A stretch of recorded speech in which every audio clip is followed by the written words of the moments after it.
नमस्कार मित्रांनो, welcome to my YouTube channel Happy Fish Solapur.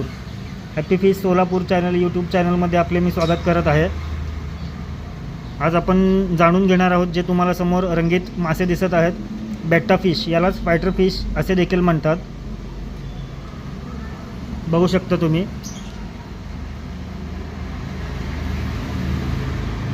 हा मासा लहान बाऊल म्हणजे 4 इंची ते 10 इंची बाऊलमध्ये राहतो, किंवा याला 8 ते 10 इंची किंवा 1 फुटाचा ॲक्वेरियममध्ये सुद्धा हा राहू शकतो.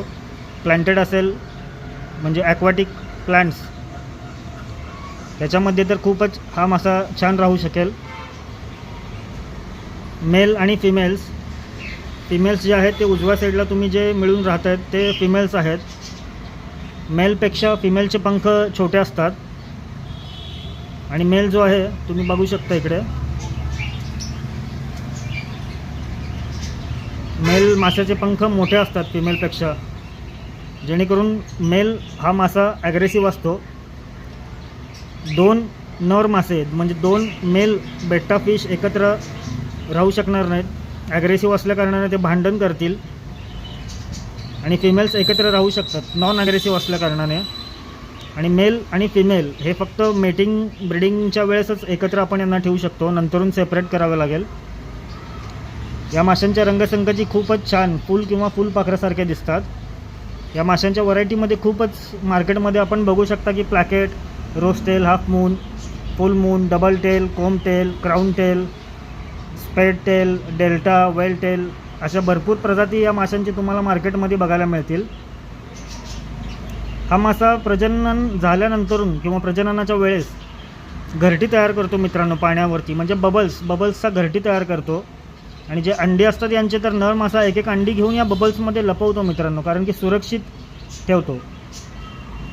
आणि हा मासा हवेमार्फत श्वास घेतो, म्हणजे जेणेकरून दुसऱ्या माशांना आपण फिल्टर किंवा ऑक्सिजन पंप, एअर पंप वगैरे लावतो तर या माशाला काही लागणार नाही. तसा हा मासा हवेमार्फत श्वास घेऊन जगू शकतो मित्रांनो. या माशाची लांबी 2 ते 2.5 इंचापर्यंत हा मासा वाढू शकेल.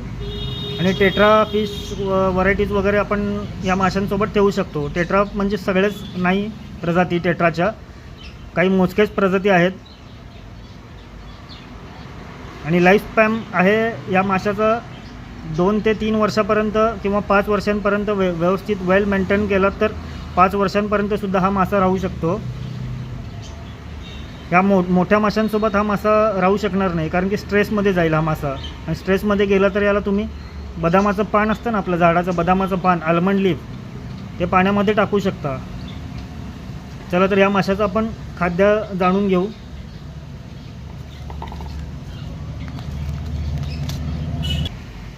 तुम्ही बघू शकता मित्रांनो, हे आहे ऑप्टिमम कंपनीचा बेट्टा मायक्रो पॅलेट्स येतात याचे. तसेच ट्युबिफेक्स आहे, ड्राईड वॉर्म आहेत, फ्रीझी मायक्रो पॅलेट्स आहेत, किंवा लाईव्ह फिडिंगसुद्धा मित्रांनो आपण या फिशला करू शकता तुम्ही. छोटे कीटक, मायक्रो मॉस्किटो लार्वा वगैरे हा मासा खूपच कमी मेंटेनन्सचा हा मासा आहे मित्रांनो. तुम्ही घरात, तुम्हाला जर आवड असेल तर घरात तुम्ही इझी याची केअर करू शकता. आठवड्यातून 2 ते 3 वेळेस याचा 25% पाणी चेंज करू शकता. पूर्ण पाणी बदलायचं नाही 100%. एका बकेटमध्ये तुम्ही बाऊल उलटा करून त्याची घाण खाली गेल्यानंतरून वरचं पाणी तुम्ही फक्त घालू शकता आणि नवीन पाणीसुद्धा वरून ॲड करू शकता तुम्ही. पूर्ण पाणी बदलायला जाऊ नका याचं, कारण की मासा पूर्ण सेट झालेला असतो तर स्ट्रेसमध्ये जाण्याची शक्यता असते. या माशाला फिल्टरची गरज नसते शक्यतो, तर एअर पंप वगैरे तर काय लागणारच नाही. लावू शकता तर तुम्ही याला स्पंज फिल्टर वापरू शकता मित्रांनो. बाजारामध्ये तुम्ही बघू शकता मित्रांनो असे डबल बेट्टा हाऊस पार्टिशनमध्ये उपलब्ध आहेत. हे छोटे टँक्स आहेत असे अवेलेबल. 2 फिश ठेवायचं असेल तर तुम्हाला हा डिवायडरवाला आहे, डबल डिवायडर सिस्टीम आपल्या शॉपमध्ये उपलब्ध आहे.